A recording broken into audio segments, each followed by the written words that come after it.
Bismillahirrahmanirrahim.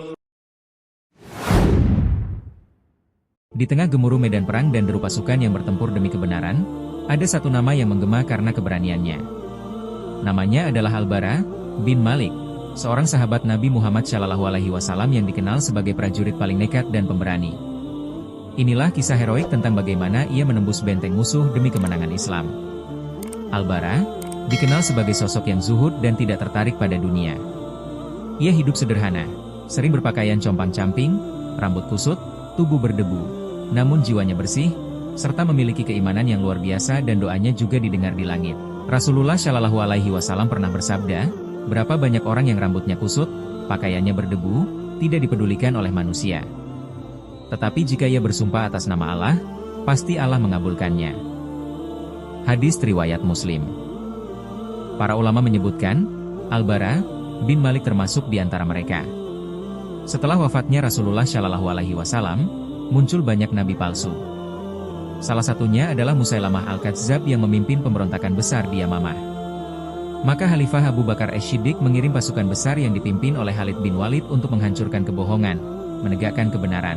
Pertempuran berlangsung sengit.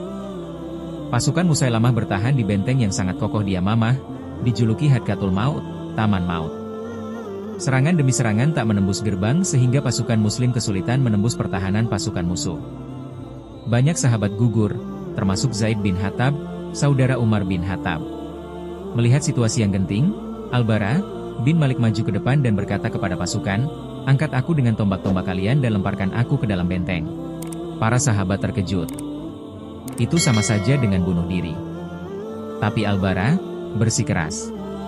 Ia tahu, jika seseorang bisa membuka gerbang dari dalam, maka kemenangan bisa diraih. Dengan keberanian yang menggetarkan, akhirnya para sahabat mengangkat Al-Bara di atas perisai, lalu melemparkannya ke dalam benteng. Ia pun jatuh di tengah pasukan musuh, sontak pasukan musuh terkejut. Dengan penuh semangat juang yang membara tanpa menyerah. Dengan sendirian, Al-Bara bertarung mati-matian di dalam benteng. Ia pun akhirnya berhasil membuka pintu dari dalam, meskipun tubuhnya penuh dengan luka. Setelah gerbang terbuka, pasukan Islam pun akhirnya menyerbu ke dalam. Pasukan Islam yang telah menunggu di luar langsung masuk dan bertempur dengan penuh semangat. Dalam pertempuran sengit itu, Musailamah akhirnya terbunuh. Ia dibunuh oleh Wahsy bin Harb, orang yang dahulu membunuh Hamzah namun kemudian masuk Islam dan bertaubat.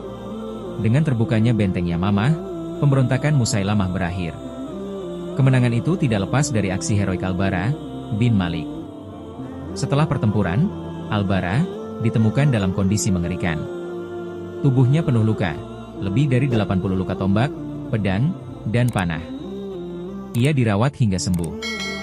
Tapi ia tidak pernah sombong. Bahkan ia menolak jabatan apapun. Ia hanya ingin berjihad dan mati syahid. Kisah ini juga menunjukkan bahwa keberanian yang besar bisa datang dari orang yang sederhana, karena kekuatan sejati ada dalam iman. Al-Bara bin Malik bukan hanya pahlawan Islam, tapi juga simbol dari keberanian dan pengorbanan. Ia berani mempertaruhkan nyawanya demi kebenaran. Semoga kita bisa meneladani keberanian dan keikhlasannya. Berani bertindak, berani berkorban, dan berani memperjuangkan kebenaran walau harus menembus benteng maut kehidupan. Wallahu a'lam bishawab.